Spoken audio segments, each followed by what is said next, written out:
The implications of events in the Middle East for the U.S. economy are uncertain. In the near term, higher energy prices will push up overall inflation, but it is too soon to know the scope and duration of the potential effects on the economy.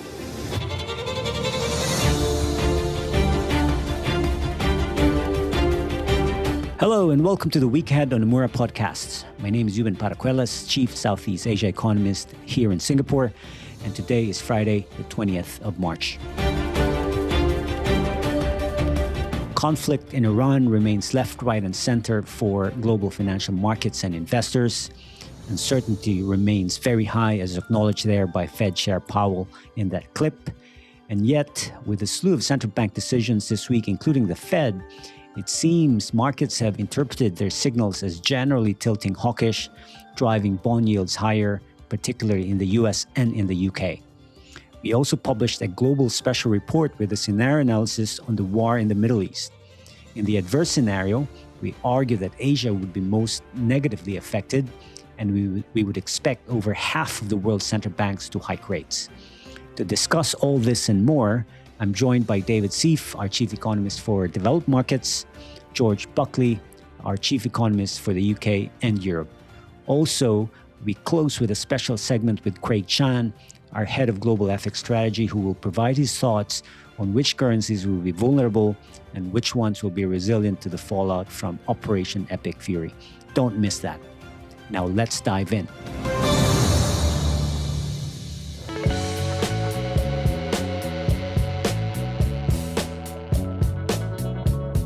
Okay, let's start with the U.S. Hey, David, great to have you back on the podcast. Hey, Yuban. Yeah, wonderful to be back. So I guess not much in the calendar, so I guess we can just focus on a couple of key topics, I thought. So first of all, the Fed this week. And it was interesting what you wrote in your report. You viewed it as actually a dovish outcome, which seems to be a little bit different from what the market reaction with bond yields going higher. Why do you see it as dovish? Yeah, well, certainly our reaction was different from market pricing. I think there's just so much strain in markets right now that this is really a time where good analysis can cut through some of the panic selling or risk limits that perhaps some investors are hitting that really are quite separate from the fundamental message that any central bank holds. And when it comes to the Fed, in spite of the fact that yields were higher at the end, implying that the market took it hawkishly, we really did see it as fairly dovish. I would say a couple of things. First of all, economic projections were upgraded, generally speaking, and that included both growth and inflation.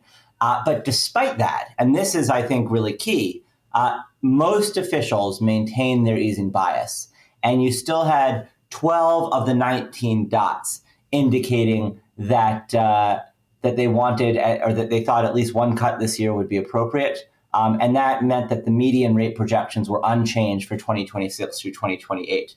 And so when you think about that, if there's still an easing bias being maintained, A, despite the war in Iran, and B, despite the upgrade to economic projections, that really does indicate to us that there's a pretty low bar for Kevin Warsh when he becomes Fed chair to push through a couple of additional cuts. And so, especially in light of what Timrose published in the Wall Street Journal the evening before the Fed meeting, which indicated that there was a real risk that the core of the committee, ex-Powell, would sort of en masse move their dots higher to indicate no cut in 2026 was appropriate. Since that did not happen, that really removed, we thought, some of the very hawkish risk from the meeting and left it, I would say, more dovish than we had expected, and certainly dovish in an absolute sense, despite how the market reacted. Okay, yeah, that's very interesting. And speaking of Powell, what do you make of this idea that he might be staying longer as chair, and what does it do in terms of the risk around your forecast of rate cuts, 2 more rate cuts this year starting in June? Yeah, well, Powell saying he might stay on the Fed was probably the most hawkish thing to come out of the press conference, in our opinion. I will say that our view is that, and this is of course much more of a political thing than anything else, that the investigation into the Fed will get dropped to make sure that Warsh is in place by that June meeting. But I think Powell is totally credible in saying that if it's not, he will stay. I do also think that it is fairly likely that he will leave, assuming that the investigation is ended. And I would also point out, I think that him staying as chair is really a matter of the confirmation being done, but him staying as governor, even if his term as chair ends, that also would be fairly hawkish, and again, not something that we expect to happen. The key thing for us, though, is that if Powell were to remain chair, that would put our view seriously at risk. Not our expectation that will happen, but certainly a hawkish risk to our view. Okay, got it. And in terms of the second topic, and obviously this is a bigger focus for everyone globally, so it's a situation in the Middle East. From what you're seeing on the U.S. side, are there any signs or not of possible de-escalation based on what you're hearing from either comments from Trump or administration officials, or is it still too unclear? I don't think there's really any signs of de-escalation. There has been an attempt, of course, by the U.S. to stop both Iran and Israel from attacking upstream energy infrastructure in a way that would cause what I would term semi-permanent damage, meaning that even if the conflict were to end right away, the damage to the infrastructure would take months or years to repair. And we'll see whether that happens, whether they're able to get both sides to refrain from that upstream infrastructure, those upstream infrastructure attacks. But in terms of actually ending the war, I think that we've seen very little progress. The Strait of Hormuz remains closed due to Iran, and I think that puts the U.S. in a situation where it would be very hard to try to have a ceasefire when, from the U.S.'s perspective, when it has been unable militarily to reopen the Strait of Hormuz. And so I think this likely could persist until the U.S. finds a way to get the strait reopened, either through some sort of political side deal despite the war going on, or simply militarily is able to get it open. But I think that's why we've seen oil continue to rally. The markets get more and more spooked. The off-ramps have somewhat faded. And if you look at the top Iranian officials who have been killed, on top of all this, the ones that are left tend to be some of the most extreme hardliners. And so it's not totally clear who's in control of Iran right now. But one would think, based on who's left, that it's people who are even more hawkish, arguably, than Larijani and the elder Khamenei were before they were killed. Okay, so sounds like still a very concerning outlook in the Middle East situation, which is exactly the point of our global report on oil, where we sort of did a scenario analysis and thinking about a more adverse situation. From a U.S. perspective, David, what do you think is the impact on the economy of, for example, energy prices continuing to be high in that scenario? Yeah, we really do feel as though the impact on the U.S., while this is, of course, not great for almost any economy, it is likely to be less severe in the U.S. than on many other economies, and to elicit a far smaller Fed reaction as a result. So the first thing to recognize is that the U.S. as a net energy exporter, this is acting much higher energy prices, much more as a transfer from American consumers to American oil producers than simply a loss in the way it is for many other countries. And I think that's important because although it may not be a one-to-one offset whereby the dollar that the energy exporters gain helps GDP in the same way that the dollar that the consumers lose hurt GDP, it does have a clear dampening effect on what that impact is. And then on top of that, For CPI inflation, the U.S. has a couple of other things going for it, even if oil prices go up. One is that WTI oil has not gone up as much as Brent. And the second thing is that the U.S. natural gas market is essentially completely separate from the Middle East. And we've really seen next to no reaction in U.S. natural gas prices. So all of that combined makes us to think that even at $100 a barrel for the year, the U.S. will experience above trend growth this year. Not as much above trend growth, but still above trend growth. That core inflation will go up only a little bit, although headline will still, of course, go up somewhat. And that even under this adverse scenario, we would still expect there to be one Fed cut this year, although that's less than the two we would expect this year if we have our baseline or a more benign scenario for oil. So an effect, to be sure, but likely a smaller effect than on many other countries around the world. Yep, a bit more resilient, in other words. Okay, excellent, David, as always. Thank you very much. My pleasure, Ewan.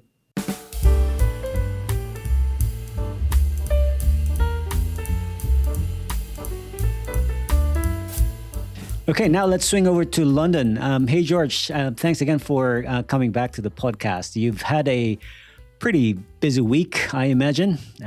So let's start with the central bank decisions this week, ECB and Bank of England. What's your main takeaway there? So I mean, it's been pretty busy everywhere. I think I counted into double digits of central bank meetings across the globe that we've been covering over the course of the last week. And of course, two of those have been, more than two have been in Europe, but the big ones are obviously the European Central Bank and also the Bank of England. The ECB on first reflection wasn't as hawkish as the Bank of England, but on second take, it might have been because they did talk about the possibility of rate hikes more explicitly in some of the comments which we've seen after the event. The Bank of England itself, very hawkish indeed. All of the dovish commentary talking about the possibility of the need for rate cuts, that's all gone. It's all replaced with the possibility of rate hikes within the commentary. They now publish 9 individual members' views within the minutes of the Bank of England meeting.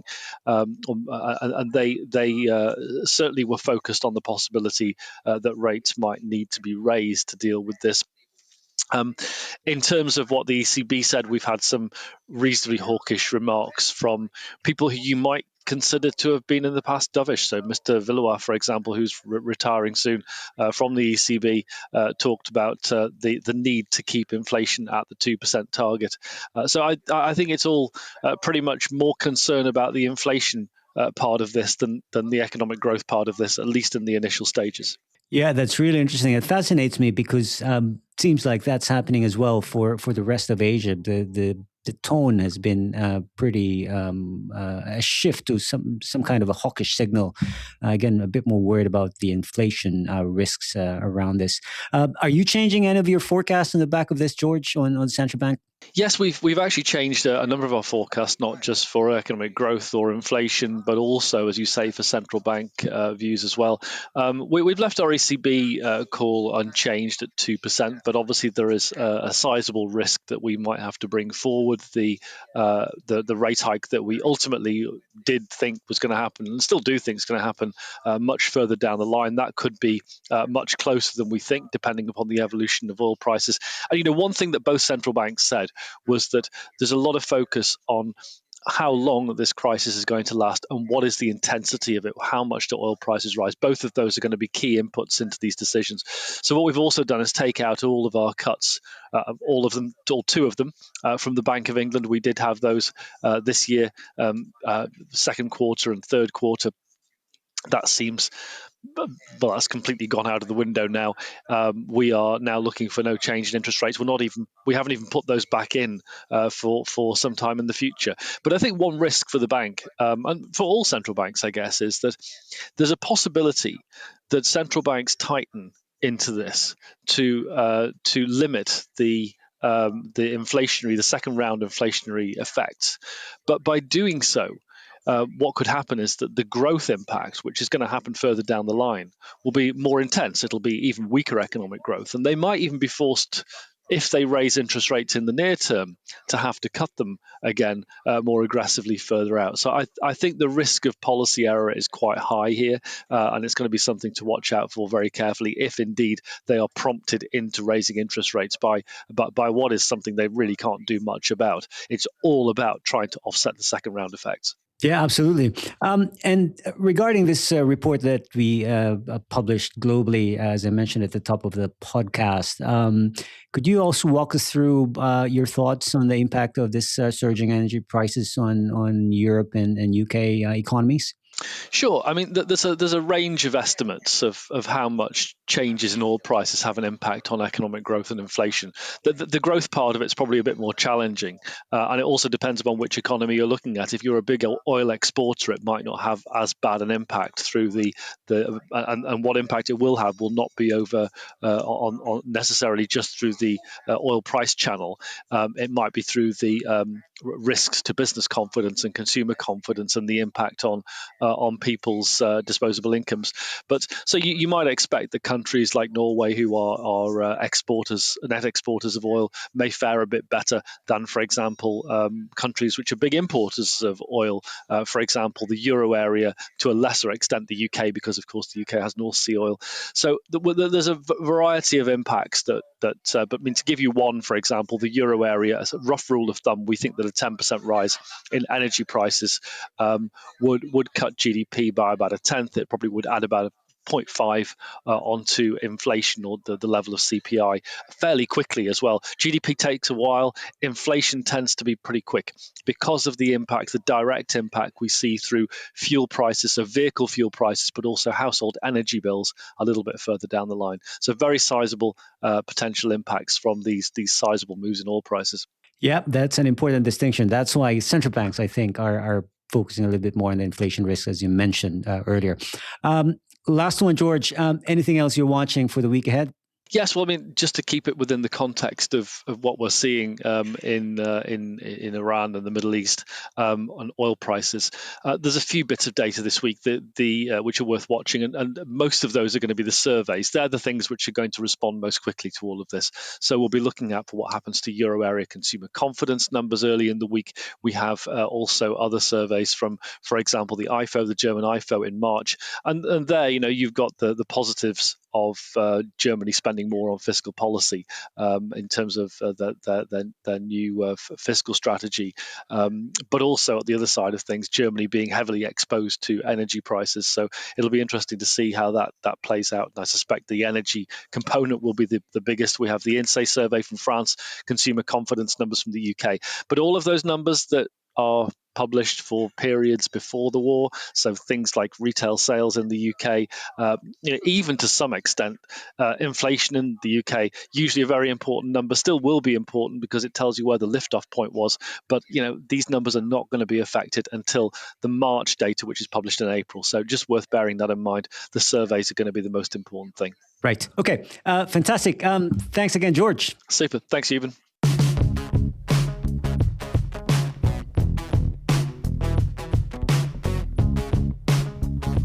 Okay, now for this special segment, very delighted that Craig Chan, our head of global FX strategy, could join me in person in Singapore today. Hey, Craig, welcome back to the podcast. And obviously a lot of things happening, a lot of things to talk about. So first question for you. We just published a global report thinking about the different oil price scenarios and the fallout from the Iran conflict. From your perspective, which currencies would be more vulnerable versus those that would be more resilient to this, the fallout from the Iran conflict? Yeah, absolutely. Thanks, Euban. Yeah, so look, in the report, we do post some analysis to look at a few variables to kind of judge who is more resilient and who is more vulnerable. We look at things like the net energy imports or the export position. We look at the level of reserves for a kind of buffer. We also look at whether there's any kind of policy-related risks, whether it's fiscal or even to that extent kind of monetary policy-related risks as well. And look, overall, I would say on the more vulnerable side, within G10, it looks like it's going to be the euro, it's going to be sterling, it's going to be the Japanese yen as well. Whilst in the non-Japan Asia space, it would be probably in this order. It'd be like Thailand, Thai baht. It would be the Indian rupee. It would be the Philippine peso, and it would probably be Korea, followed by possibly Indonesia. So that's what we see in terms of the more vulnerable currencies. Now, in terms of, I would say the ones which are probably going to perform relatively strongly. I would certainly, of course, put the dollar as number one for now in this environment. But we're talking about a lot of the energy exporters, such as Norway. The Canadian dollar, Aussie as well. And in the Asia space, wouldn't say that is necessarily not vulnerable, but I would say relatively less would be China and probably Singapore, Sing dollar. Okay, great. Yeah, that's a very interesting distinction. And I guess we've had a lot of central bank meetings this week, and you talked about the Sing dollar as relatively, or potentially could be relatively resilient to this. What do you think about the MAS in April? What do you expect there? Yeah, so look, in terms of the MAS policy announcement that's coming no later than the 14th of April, it looks at this juncture. It's probably more around inflation focus and the need to anchor inflation expectations. So we would be expecting probably a slightly more notable policy response to come through from MAS.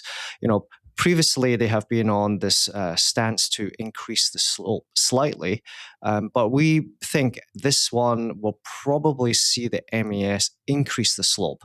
So rather than a 0.5% annualized slope increase increment, it would probably be a 1% increment that comes this time around.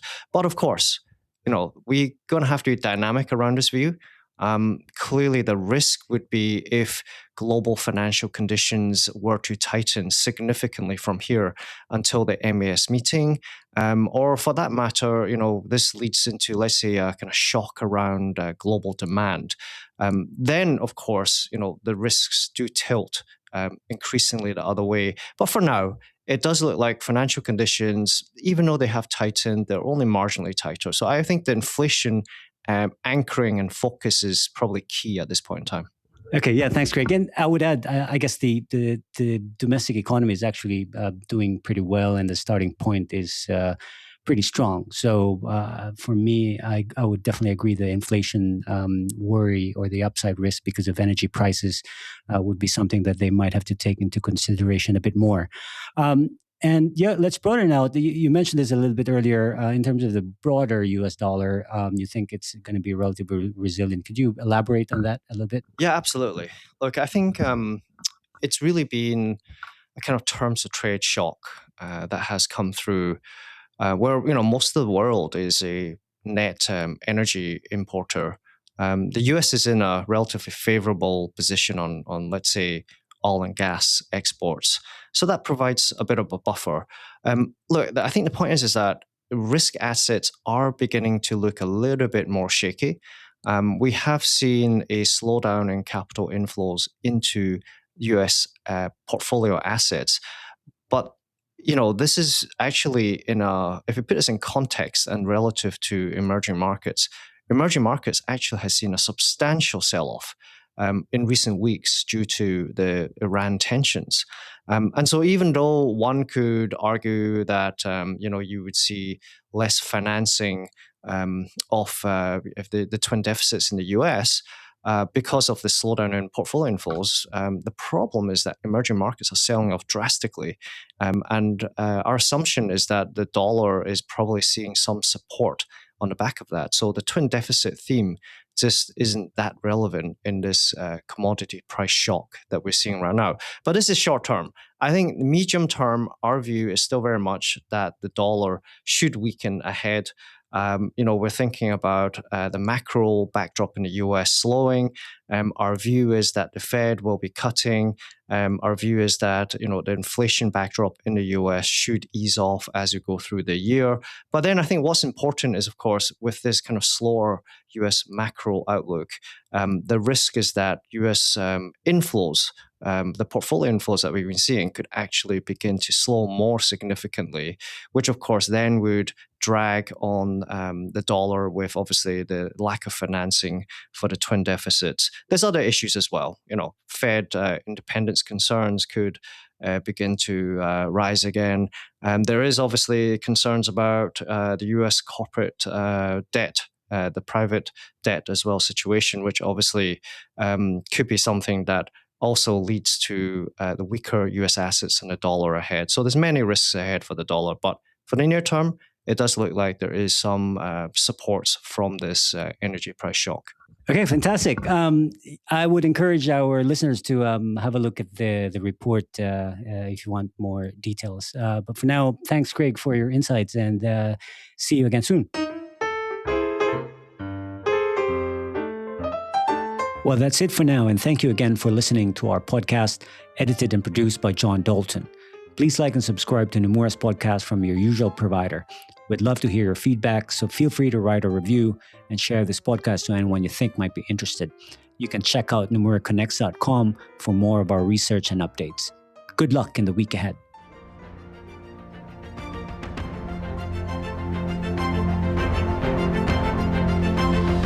In a complex and unpredictable world, where a sunset in one market means a sunrise in another, one investment bank always looks beyond the horizon to help our clients release the potential of tomorrow, today.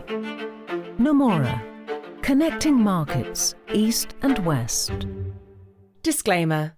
This content has been prepared by Nomura solely for information purposes. It is not intended to form the basis of any investment decision and is not an offer or solicitation of an offer to buy or sell or enter into any agreement with respect to any security, product, service, including but not limited to investment advisory services or investments. The opinions expressed in the content do not constitute investment advice nor is legal, regulatory, accounting or tax advice and may change at any time without notice. You should seek independent advice as appropriate for individual circumstances. For further information, disclaimers and disclosures, please visit Nomura Connects at www.nomuraconnects.com.